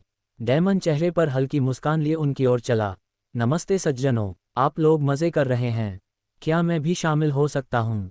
इंपीरियल अकादमी के एक छात्र ने अपना सिर उठाया और भौहें चढ़ा दीं। तुम कौन हो? भाग जाओ। ओह, वह रुक गया। आंखें सिकुड़ते हुए उसने डैमन के पहनावे को देखा। बढ़िया कपड़े, कोई साधारण आदमी तो खरीद ही नहीं सकता था। उसका स्वर बदल गया। आप क्या चाहते हैं, अच्छे महोदय?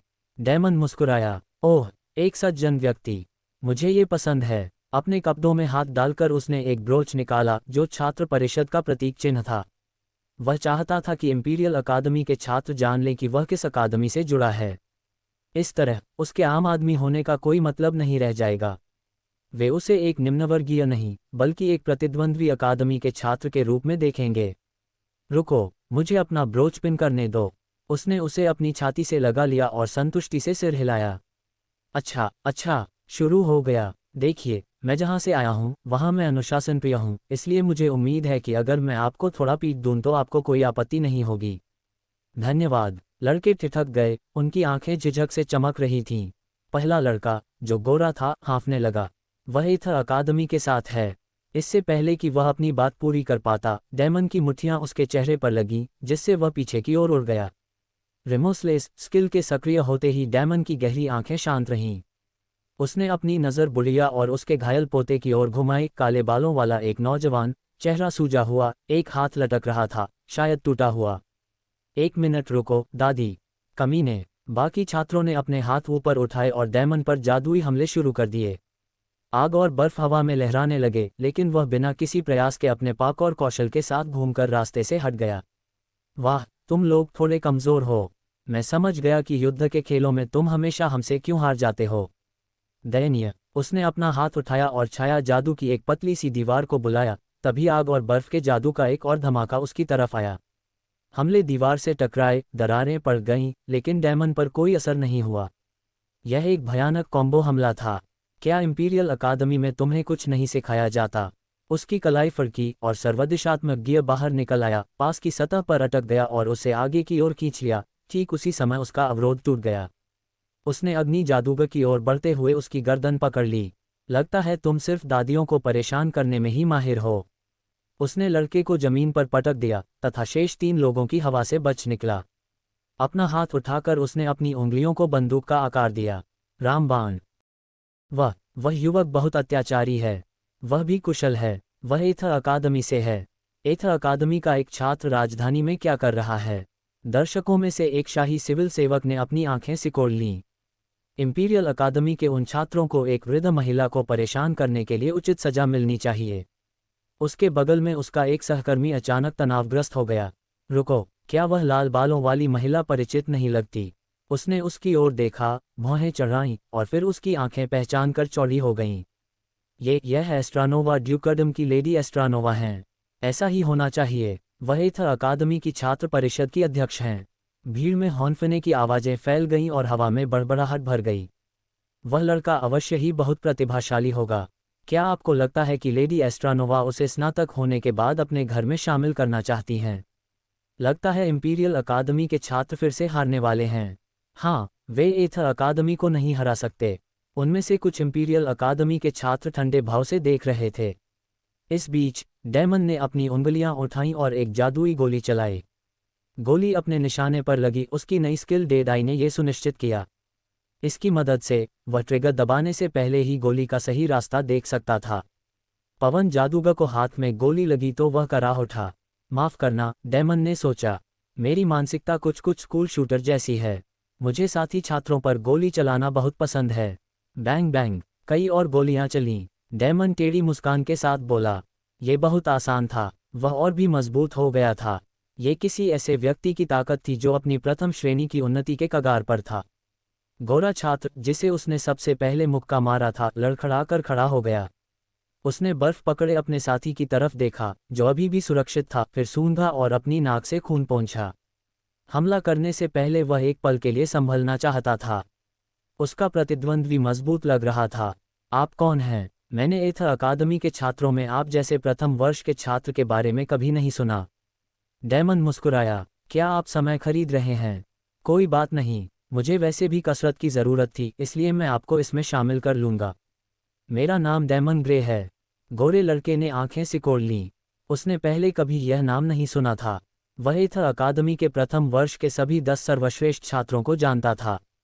मैं वेल हेरोन हूँ। डेमन ने सिर हिलाया। मुझे परवाह नहीं है। एक साधारण मनोवैज्ञानिक युक्ति। रईसों को गर्व था, मान्यता मिलने की आदत थी। इतनी आसानी से खारिज होना मुंह पर तमाचा मारने जैसा था। ये कारगर साबित हुआ। वेल ने मुंह बनाया और तुरंत हमला कर दिया। बिजली का एक तेज झटका। डेमन ने पहला वार तो टाल दिया, लेकिन दूसरा वार भी हुआ। कोई बात नहीं। देखने वाले की नज़र के निष्क्रिय प्रभाव में समय थोड़ा धीमा पड़ गया। वह किनारे हट गया। बिजली की कड़कती हुई चमक उस फुटपाथ को झुलसा रही थी जहां वह अभी खड़ा था। लेकिन दूसरे छात्र, एक बर्फ जादूगर, ने उस पर बर्फ का एक जोरदार प्रहार किया। डेमन पीछे की ओर पलटा। पाकौर ने उसकी गति को और बढ़ा दिया। फिर उसने जमीन पर अपना सर्वदिशात्मक गियर दागा। तारों ने उसे अंधाधुंध गति से आगे की ओर खींच लिया। वह हवा में घूम गया और बर्फ जादूगर के चेहरे पर एक भयंकर राउंडहाउस किक मारी, जिससे वह तुरंत बेहोश हो गया। एक और लुढ़कते हुए उसने वेल के एक और बिजली के प्रहार को आसानी से चकमा दे दिया। डेमन मुस्कुराया। और फिर वहां एक था। वेल ने दांत पीस लिए। तुम हम पर हमला क्यों कर रहे हो? उस बूढ़ी औरत और उसके पोते का तुमसे कोई लेना देना नहीं है। डेमन ने उपहास किया। नहीं, मुझे उनकी परवाह नहीं है। मैं तो बस ये जानना चाहता हूं कि इंपीरियल अकादमी के प्रथम वर्ष के छात्र कितने मजबूत हैं। उन्होंने अपना हाथ उठाया और भीड़ की ओर मुड़े, जिनमें से कुछ छात्र थे। उनके चेहरों पर बेचैनी और जिज्ञासा का मिश्रण था। और मुझे तो बस कमजोरी ही नजर आती है। आप सिर्फ असहाय लोगों को ही धमका सकते हैं। आप किसी ऐसे व्यक्ति से नहीं लड़ सकते जो पलटकर मुक्का मार सकता है। स्ट्रीट लाइट की रोशनी में डेमन की गहरी पुतलियां हल्की सी चमक उठीं, जिससे वेल कांप उठा। कौन? आप वास्तव में कौन हैं? डेमन शांत, सोची समझी चाल से उसकी ओर चला। मैं वह आदमी हूँ जो तुम्हारी हड्डियां तोड़ने वाला हूँ, तुम कुलीन वर्ग के कूड़ेदान। फिर वह आगे बढ़ा। उसकी गति भयावह थी। वेल को कुछ भी करने का समय नहीं मिला, इससे पहले ही डेमन उससे दूरी कम कर चुका था। हताश होकर उसने बिजली के कई गोले दागे, लेकिन डेमन बिना किसी प्रयास के उनसे बच निकला। उसकी हल्की मुस्कान उसकी आंखों तक नहीं पहुंची।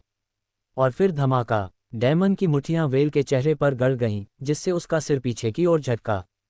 फिर उसने डायाफ्राम पर जोरदार घुटना मारा, जिससे उसकी सांसें उखड़ गईं। इससे पहले कि वेल सांस ले पाता, डेमन ने उसे पकड़ लिया, हवा में उठा लिया और जमीन पर पटक दिया। इस टक्कर से फुटपाथ में दरारें पड़ गईं। वेल ने घरघराहट करते हुए रेंगने की कोशिश की, लेकिन डेमन आगे बढ़ गया और क्रैक। सड़क पर एक भयानक चीख गूंज उठी जब डेमन नीचे गिरा और उसका पैर टूट गया। आश्चर्य है कि जब आप बूढ़ी महिलाओं से लड़ रहे होते हैं तो आप कितने मजबूत होते हैं, डेमन ने सोचा। उसकी आवाज में उपहास था। तब तो आपकी मुट्ठियां सचमुच बड़ी होंगी। वेल दर्द से चीख पड़ा। भीड़ स्तब्ध होकर चुपचाप देख रही थी, उनके चेहरे पर डर और संतुष्टि का मिश्रण था। बुढ़िया अपने पोते को कसकर पकड़े हुए बड़ी बड़ी आंखों से उसे देख रही थी। इस बीच लड़का, जो लगभग डेमन की उम्र का था, उसे किसी अलग नज़र से देख रहा था।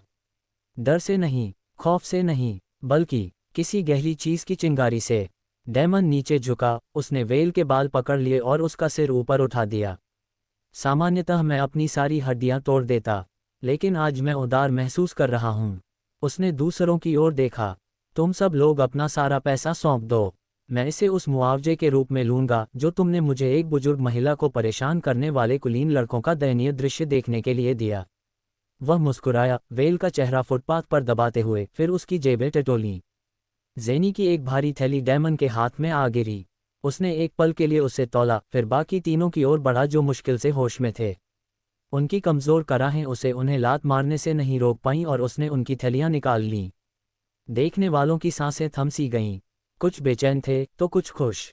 गश्ती दल के पहरेदार झिझक रहे थे, एक दूसरे को देख रहे थे। ये दो अकादमियों के छात्रों के बीच की लड़ाई थी, और सच कहूं तो उन्हें इसमें शामिल होने के लिए पर्याप्त पैसे नहीं मिलते थे। इस बीच इंपीरियल अकादमी के अन्य छात्रों ने पहले ही अपने पेजर का उपयोग करके सहायता के लिए बुला लिया था। लिलित किनारे से देख रही थी और मुस्कुराए। सब कुछ योजना के अनुसार चल रहा था। डेमन ने पैसे इकट्ठा करने का काम पूरा किया, फिर बुढ़िया की टूटी हुई रोटी की टोकरी उठाई।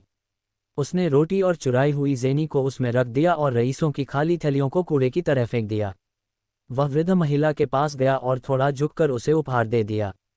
कुछ मत कहो, बस ये लो और अपने पोते को यहाँ से ले जाओ, वह बुदबुदाया। मुसीबत आने वाली है, लेकिन वे मुझ पर इतना अधिक ध्यान देंगे कि उन्हें तुम्हारी परवाह नहीं होगी।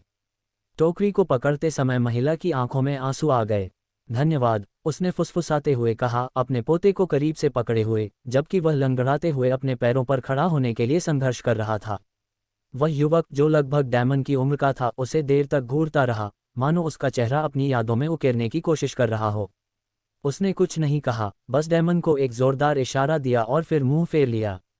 जैसे ही वे सड़कों पर गायब हो गए, डेमन की इंद्रियां भड़क उठीं। छैया छैया, अनेक आंकड़े सशस्त्र होकर निकट आ रहे हैं। वह मुस्कुराया और लिलित की ओर देखा। ये तो बमुश्किल ही कोई कसरत थी। भीड़ अविश्वास से उसे घूर रही थी। उसने एक साथ 4 लोगों से लड़ाई की थी और फिर भी उसे संतुष्टि नहीं मिली। लिलित हंसी, उसकी पन्ने जैसी आंखें चमक रही थीं। मुझे लगता है कि यह अच्छी बात है कि और लोग आ रहे हैं। उसने उसकी ओर एक नज़र डाली। उन सबको हराओ, वरना हमारे प्रोफेसर हमारे बारे में कुछ न कुछ कहेंगे। जीतो, और हो सकता है कि तुम सचमुच उनके पक्ष में आ जाओ। खैर, तुमने जो कुछ भी किया है उसके बाद। डेमन मुस्कुराया और अपनी गर्दन हिलाई, क्योंकि हवा में दौड़ते हुए कदमों की आवाज़ गूंज रही थी। मुझे लगता है मैं उन्हें निराश नहीं कर सकता। उसकी मुस्कुराहट और चौड़ी हो गई। मैं इतना हंगामा ज़रूर करूंगा कि वे सफाई कर सकें। और तब इंपीरियल अकादमी के छात्रों ने आक्रमण कर दिया। इंपीरियल अकादमी के छात्रों का हुजूम हथियार लिए दौड़ा दौड़ा आया। वे तेजी से आगे बढ़े और पास आते हुए एक ढीली ढाली युद्ध संरचना बना ली।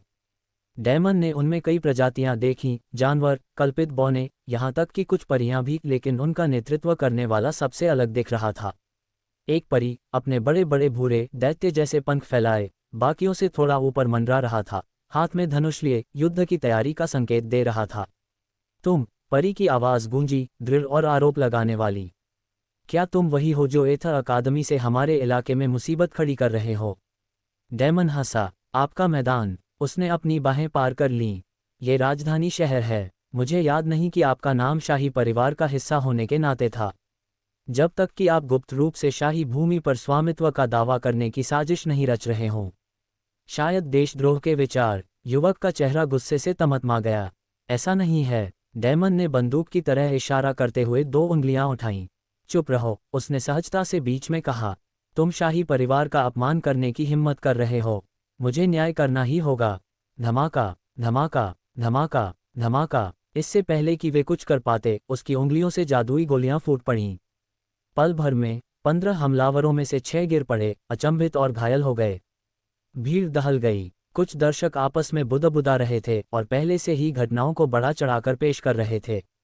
शाही परिवार का नाम लेकर डेमन ने कहानी को तोड़ मरोड़ कर पेश किया था और खुद को नैतिक रूप से ऊंचा साबित कर दिया था। अब शाही अकादमी के छात्र सिर्फ एथर अकादमी के एक छात्र से ही नहीं लड़ रहे थे, वे साम्राज्य का ही अपमान कर रहे थे। और हर बार कहानी सुनाने के साथ अफवाहें और भी अधिक बढ़ती जा रही थीं। हमला करो, अभी उस पर हमला करो, कोई चिल्लाया। इंतजार। डेमन की आवाज़ शोर को चीरती हुई सुनाई दी। हैरानी की बात यह थी कि वे हिचकिचा रहे थे, जो उसके हिसाब से घोर मूर्खता थी, खासकर इसलिए कि उसने पहले वार किया था। परी नेता ने आंखें सिकोड़ते हुए कहा, क्या बात है, एथर अकादमी के छात्र? डेमन मुस्कुराया। नाम है डेमन ग्रे। वह सीधा हुआ, उसका स्वर लगभग सहज था। और मुझे लगता है कि यह लड़ाई अनुचित है। हालात बिल्कुल अनुकूल नहीं हैं, है ना? आप सभी ज्यादातर हथियारबंद हैं और आप 15 लोग मेरे सिर्फ एक साथी के खिलाफ हैं। परी की नज़र फुटपाथ पर कराहते हुए 4 लोगों पर पड़ी, जिन्हें डेमन पहले ही पीट चुका था। आप आमने सामने लड़ना चाहते हैं? उसने सावधानी से पूछा। डेमन ने उपहास किया। तुम्हारे खिलाफ? अपनी तारीफ मत करो। उसने अपनी जेब में हाथ डाला और अपनी आंखों पर बंधी एक काली पट्टी निकाली, वही जो वह हमेशा अपने साथ रखता था। बिना किसी हिचकिचाहट के उसने उसे अपनी आंखों पर बांध लिया, जिससे उसकी दृष्टि पूरी तरह से धुंधली हो गई। भीड़ उत्साह से गूंज उठी। मैं आप सभी को एक बाधा दे रहा हूं, डेमन ने घोषणा की। अन्यथा इसे बदमाशी माना जा सकता है। और एथर अकादमी में हम कमज़ोर लोगों को धमकाना पसंद नहीं करते। इंपीरियल अकादमी के छात्र भड़क उठे, उनके चेहरे पर गुस्सा अब पूरी तरह से गुस्से में बदल गया। डेमन उनके दांत पीसने की आवाज़ लगभग सुन सकता था। बेशक वह असल में उन्हें कोई बाधा नहीं पहुंचा रहा था। रात हो चुकी थी और धुंधली स्ट्रीट लाइटों और विरोधियों की भारी संख्या के कारण यह उसका क्षेत्र था। फुटपाथ पर परछाइयां लंबी फैली हुई थीं और इतने सारे लोग एक साथ चल रहे थे, इसलिए उसे अपनी परछाई की पहचान को और तेज करना जरूरी था। अपनी दृष्टि को कम करके वह पूरी तरह से गतिविधियों पर नज़र रखने, हमलों को समझने और अपनी स्थानिक जागरूकता का पूरी क्षमता से उपयोग करने पर ध्यान केंद्रित कर सकता था। और यदि इससे उनके विरोधियों को भी लाइव दर्शकों के सामने अपमानित होना पड़ा तो? खैर, ये तो बस एक अतिरिक्त बोनस था। डेमन ने अपना हाथ उठाया। एक और जादुई गोली चल गई। टकराना। यह अपने निशाने पर लगी, जिससे दूसरा प्रतिद्वंद्वी जमीन पर गिर पड़ा। आंखों पर पट्टी के नीचे उसकी मुस्कुराहट और चौड़ी हो गई। डेड आई अभी भी शैडो परसेप्शन के साथ काम करती है। अब इसे मारो, किसी ने दहाड़ते हुए कहा। और असली लड़ाई शुरू हुई। डेमन के पैरों तले जमीन हिल गई जब जमीन से नुकीले कांटे उछले। उसने पहले ही शैडो परसेप्शन के जरिए हमले को भांप लिया था, इसलिए उसने आखिरी पल में चकमा दिया, जिससे बीहोल्डर की नज़र सक्रिय हो गई।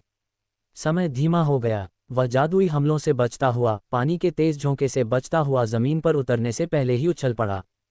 उसके नीचे एक और धरती का कील उभर आया। उसने हवा में ही अपनी कमर घुमाई, आखिरी पल में घूमा और अपनी उंगलियां जमीन से छूने से ठीक पहले उसने जादुई गोली सीधे धरती के जादूगर पर दाग दी। टकराना। मंत्र का प्रभाव सही हुआ और हमलावर पीछे की ओर लड़खड़ा गया।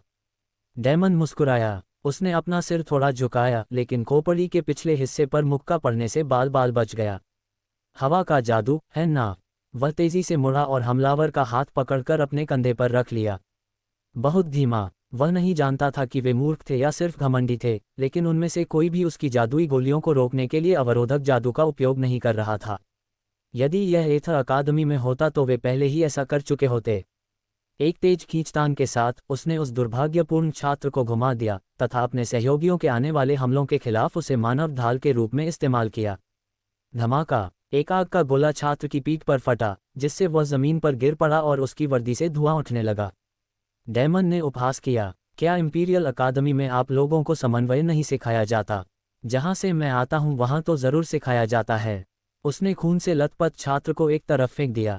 इंपीरियल अकादमी के बाकी छात्र डर से कांप उठे और उनके चेहरे पर झिझक थी। अभी हार मत मानो, फे नेता चिल्लाया। वह तो बस एक आदमी है। हमारी अकादमी की प्रतिष्ठा दांव पर है। अपने पंख फैलाकर परी हवा में उड़ गई। उसके धनुष पर पहले से ही एक तीर चढ़ा हुआ था। उस पर हमला करो, मैं कवर फायर प्रदान करूंगा। जैसे ही उसने तीर चलाया, उसके चारों ओर लपटें भड़क उठीं। हालांकि डेमन को हमले का आभास हो गया था, फिर भी वह आसानी से बच निकला। वह उसे पकड़ सकता था, इसमें कोई शक नहीं कि भीड़ को ये बात प्रभावशाली लगी होगी, लेकिन हकीकत में इतनी तेज गति से चलने वाला, जादू से लदा हुआ तीर ये बेवजह चोट को न्योता दे रहा था। इसके बजाय उसने अपनी उंगलियां उठाईं और जवाब में कई जादुई गोलियां दाग दीं। बैंग बैंग बैंग, उसकी उंगलियां हल्की सी जल गईं। लगता है मैं अपनी हद पार कर चुका हूं, वह बुदबुदाया। उसे एक पल के लिए अपने हाथों को ठंडा करने की जरूरत थी, वरना उसे चोट लग सकती थी। फिर भी अभी 7 और बाकी थे। डेमन उन पर टूट पड़ा। पाकौर का इस्तेमाल करते हुए वह जमीन से उछलकर एक दूसरे पवन प्रयोगकर्ता के कंधों पर जा गिरा। इससे पहले कि वह छात्र कुछ कर पाता, डेमन ने अपनी वर्दी के अंधेरे का इस्तेमाल करते हुए अपनी बांह के नीचे छाया कवच सक्रिय कर लिया और छात्र के चेहरे पर मुक्का मार दिया। इस प्रहार से पवन प्रयोगकर्ता लड़खड़ाकर गिर पड़ा। अपनी जगह से डेमन पास की एक स्ट्रीट लैंप पर कूदा, फिर एक इमारत की तरफ तेजी से बढ़ा और खिड़की का किनारा पकड़ लिया। वह रुका नहीं। हाथ उठाकर उसने अपना ओमनी डायरेक्शनल गियर चलाया, जिससे हुक वाला तार उसे ऊपर खींच रहा था।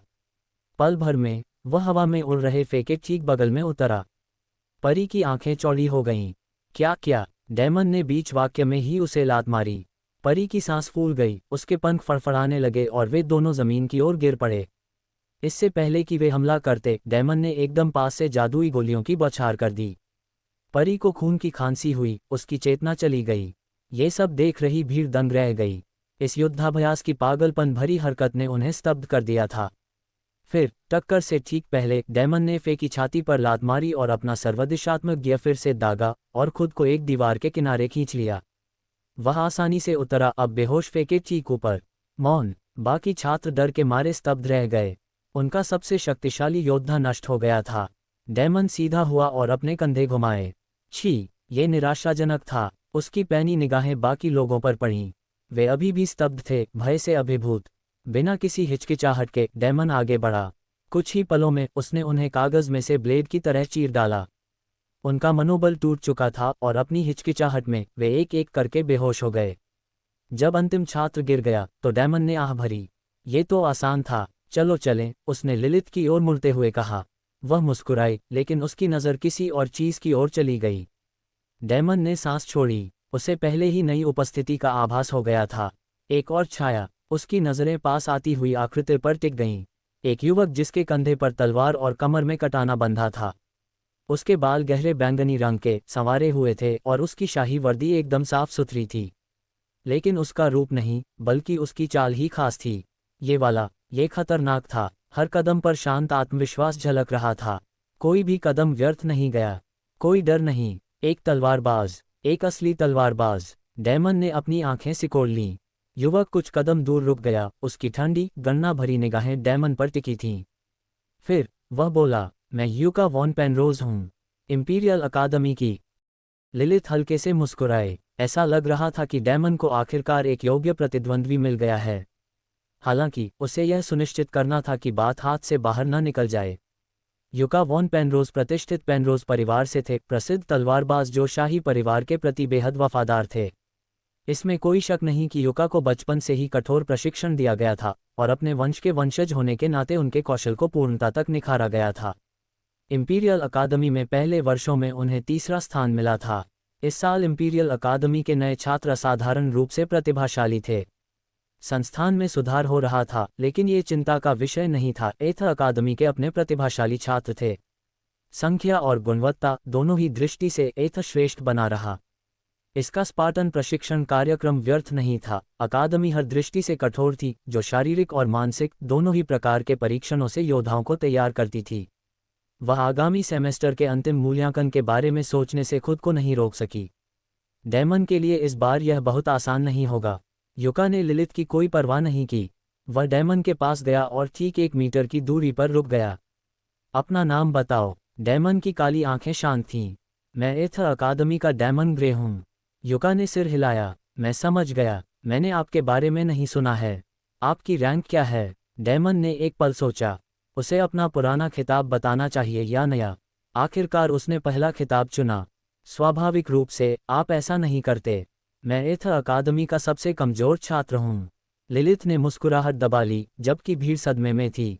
सबसे कमजोर छात्र? बिल्कुल नहीं, लेकिन उसने तो अभी 19 इंपीरियल छात्रों को मार गिराया है। अगर वह सबसे कमजोर है तो वहाँ के छात्र किसी और स्तर के होंगे। उनकी शिक्षा प्रणाली अवश्य ही श्रेष्ठ होगी। युका ने आंखें सिकोड़ लीं। उसके प्रतिद्वंदी ने आंखों पर पट्टी बांधी थी, फिर भी उसने कई छात्रों को आसानी से हरा दिया था। क्या वह अंधा है? नहीं, ये किसी अंधे की चाल नहीं है। तुम झूठ बोल रहे हो, युका ने ठंडे स्वर में कहा। तुम्हारे जैसा ताकतवर व्यक्ति तो कम से कम टॉप 10 में तो होगा ही।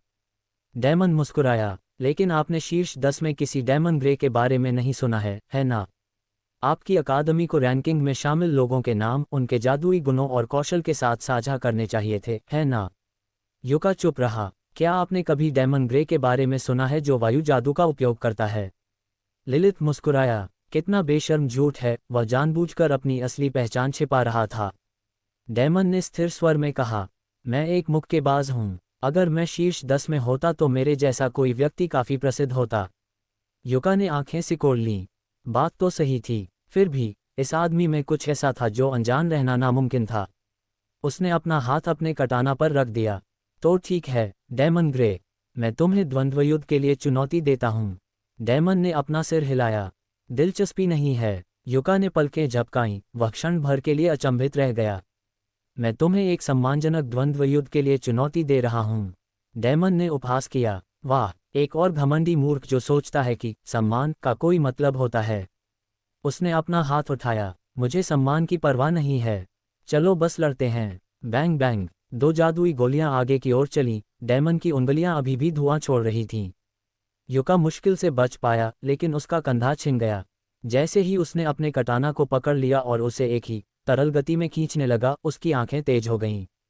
अंधकार जादू का गुण है, उसने झूठ बोला। उसी क्षण डेमन को एक सहज चेतावनी का एहसास हुआ। खतरा। उसके सामने की जगह मानो चीरकर अलग हो गई हो। उसने ठीक समय पर अपना शरीर एक तरफ झुका लिया। उसके बालों का एक लट टूट गया। उसके पीछे का फुटपाथ फट गया, पत्थर में एक साफ कट। युका की आवाज़ शांत और संयमित थी। स्थानिक त्वरित ड्रॉ। डेमन ने अपनी आंखें सिकोड़ लीं। आक्रामक स्थानिक जादू, कितना खतरनाक गुण और कौशल संयोजन है। लेकिन डेमन की नज़र देखने वाले पर थी। युका अपना ब्लेड म्यान में डाल पाता उससे पहले ही डेमन ने अपना सर्वदिशात्मक गियर निकाल लिया था और तेज गति से आगे बढ़ रहा था। जैसे ही वह पास आया, उसने खंजर निकाला और युका के कंधे पर वार कर दिया। तलवारबाज ने समय रहते कोई प्रतिक्रिया नहीं दी, जिससे गहरा घाव तो नहीं हुआ, लेकिन उसे हल्का सा घाव जरूर हुआ। पहला खून बह चुका था। डेमन को खतरा महसूस हुआ और वह तुरंत पीछे हट गया। युका ने बिना घबराए अपनी पीठ पर रखी दूसरी तलवार उठाई और आगे की ओर बढ़ा दी। डेमन ने पहले ही हमले का अंदाजा लगा लिया था और उसे उसकी सीमा से बाहर होना चाहिए था, सिवाय इसके कि उसकी सहज प्रवृत्ति भड़क उठी। तलवार अस्वाभाविक रूप से अंतरिक्ष से गुजरती हुई उसके पीछे प्रकट हुई। छाया बोध के माध्यम से उसने अपनी पीठ पर कुछ प्रकट होते हुए देखा। उसने ठीक समय पर अपना सिर हिलाया, मुश्किल से बच पाया। लेकिन बात यहीं खत्म नहीं हुई थी। दूसरा वार हुआ। डेमन ने अपना दूसरा खंजर निकाला और घूम गया। झनकार। स्टील से टकराया, भले ही उनके बीच 2 मीटर का अंतर था। डेमन को एहसास हुआ कि उसे दूरी कम करनी होगी, अन्यथा वह नुकसान में रहेगा और उसे रक्षात्मक रुख अपनाना पड़ेगा। उनके ब्लेड आपस में टकरा रहे थे, चिंगारियां उड़ रही थीं, क्योंकि वे एक दूसरे की सीमाओं का परीक्षण कर रहे थे। युका ने उसे घूर कर देखा। तुम तेज हो, लेकिन हर बार चकमा देने के बाद तुम थोड़े तेज हो जाते हो। 3 सेकंड के अंतर से। कैसे? क्या ये कोई जादू है? डेमन ने अपने खंजर और कसकर पकड़ लिए। वह बहुत तेज है। उसने पहले ही देखने वाले की नज़र का असर देख लिया है। डेमन के पास ज्यादा समय नहीं था। उसका 5x कौशल 5 मिनट में खत्म हो जाता और दूसरों से लड़ते लड़ते उसकी सांस फूलने लगी थी। युका सिर्फ कुशल ही नहीं था, वह चालाक भी था। उसकी स्थानिक विशेषता उसे एक खतरनाक प्रतिद्वंदी बनाती थी। डेमन अपने शैडो आर्मर कौशल का इस्तेमाल नहीं करना चाहता था, किसी ऐसे व्यक्ति के खिलाफ तो बिल्कुल नहीं जो इतना तेज हो, लेकिन इसका मतलब यह नहीं था कि उसकी परछाइयां बेकार थीं। उसने शैडो कंट्रोल चालू किया और युका की ओर दौड़ा। उसकी आस्तीन के नीचे की परछाइयां टिमटिमा रही थीं क्योंकि टेलीपोर्टेड तलवारें उस पर वार कर रही थीं। डेमन ने हमलों के बीच से बचते हुए, ये जानते हुए कि युका इस समय केवल एक ही तलवार का इस्तेमाल कर रहा था, बचाव किया। इसका मतलब था कि उसके वार एक समय में केवल एक ही दिशा से हो सकते थे। डेमन ने आसानी से दूरी कम कर ली, वह युका को दोबारा क्विक ड्रॉ का उपयोग करने की अनुमति नहीं दे सका। युका की बैंगनी आंखें सिकुड़ गईं जब उसने डेमन पर वार करने के लिए अपनी तलवार उठाई, लेकिन डेमन की खंजर कला अपरंपरागत थी। उसने वो किया जो कोई भी समझदार इंसान नहीं करता, उसने अपना दाहिना खंजर हवा में उछाल दिया। युका की आंखें अनायास ही आश्चर्य से ऊपर उठ गईं। ये बस एक पल के लिए था, लेकिन डेमन को बस इतना ही चाहिए था। एक और खंजर पहले से ही युका के चेहरे की ओर उड़ रहा था। तेजी से प्रतिक्रिया करते हुए युका ने उसे दूर फेंक दिया। उसकी आंखें चमक उठीं। आप खुले हैं। वह डेमन पर वार करने के लिए नीचे झुका, उसे उम्मीद थी कि वह निर्णायक वार करेगा, लेकिन उसने पाया कि डेमन ने जानबूझकर अपनी गति धीमी कर दी थी। डेमन की हथेली ने तलवार को बीच में ही पकड़ लिया। बजना। युका की आंखें चौड़ी हो गईं। उसका ब्लेड किसी स्टील जैसी कठोर चीज पर लगा था। डेमन की भुजाएं काली पड़ गईं तथा उन्हें छाया कवच के एक ठोस आवरण ने घेर लिया। इससे पहले कि युका प्रतिक्रिया दे पाती, एक बख्तरबंद मुक्का उसके चेहरे पर मारा गया। युका की नाक से खून बहने लगा और वह लड़खड़ाते हुए पीछे की ओर गिरा, उसकी तलवार पर पकड़ मजबूत होती गई। ये तो पागलपन था, वह फुसफुसाया। डेमन आगे बढ़ा और युका के पेट पर एक और जोरदार मुक्का मारा, जिससे वह लड़खड़ा गया। जैसे ही युका को होश आया, उसने अपना कटाना उठाया और उसे बिल्कुल नज़दीक से खींचने की तैयारी करने लगा। डेमन को तत्काल खतरे का आभास हो गया, लेकिन इससे पहले कि उनमें से कोई भी आगे बढ़ पाता, बस काफ़ी है, एक ठंडी, अपरिचित स्त्री जैसी आवाज़ गूंजी। आवाज़ में अधिकार था, जिसने युका को तलवार खींचने से पहले ही रोक दिया, जबकि डेमन ने पहले ही अपने हाथ को छाया कवच से ढकना शुरू कर दिया था। दोनों लड़ाके एक दूसरे के खिलाफ अपनी चौकसी बनाए रखते हुए पीछे हट गए। डेमन जानता था कि अगर हालात उलट होते, तो वह रुकता नहीं, बिना किसी हिचकिचाहट के वार कर देता। लेकिन अफसोस, उसने अपना ध्यान आवाज़ के स्रोत की ओर लगाया। भीड़ से अलग एक युवती खड़ी थी। उसके लंबे काले बालों में खूबसूरत लंटें थीं और उसने इंपीरियल अकादमी की वर्दी पहनी हुई थी, सुनहरे रंग की सजावट वाला एक सफ़ेद कोट और पैरों के चारों ओर लहराती हुई एक मैचिंग स्कर्ट। उसकी छाती पर एक ब्रोच चमक रहा था, जो उसकी हैसियत को दर्शाता था, और उसके हाथों में कागज़ों का एक छोटा सा बंडल था। डेमन की नज़र लिलिथ की ओर गई, जिसने लड़की को बस एक नज़र देखने की अनुमति दी। बहुत लंबा समय हो गया है, लेडी एमिलिया हाइगॉन, वह धीरे से बोली। एमिलिया। उसकी बैंगनी आंखें लिलिथ एस्ट्रानोवा पर टिकी थीं। मुझे उम्मीद नहीं थी कि मैं वैलेरियन में एथर अकादमी के छात्र परिषद अध्यक्ष से मिलूंगा। बहुत लंबा समय हो गया है, लेडी एस्ट्रानोवा। लिलिथ ने हल्की मुस्कान दी।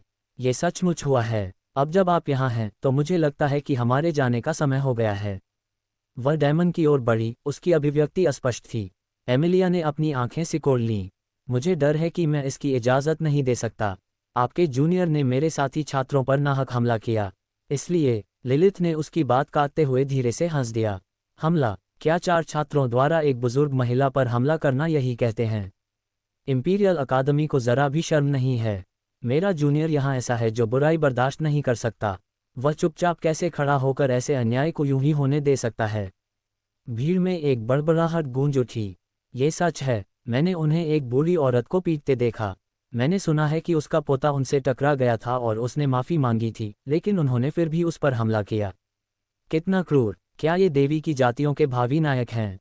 एमिलिया के होंठ फड़क उठे। धिक्कार है! लिलिथ एस्ट्रानोवा ने नैतिक ऊंचाई पर कब्जा कर लिया था। उसकी नज़र पहले वाले फे की ओर गई, जिसे डेमन ने पीटा था। और दूसरे समूह का क्या होगा? अगर उन्होंने कोई बुरा काम नहीं किया तो क्या होगा? लिलिथ नाटकीय ढंग से हौंफने लगी। क्या तुमने सुना नहीं कि उन्होंने मेरे जूनियर से क्या कहा?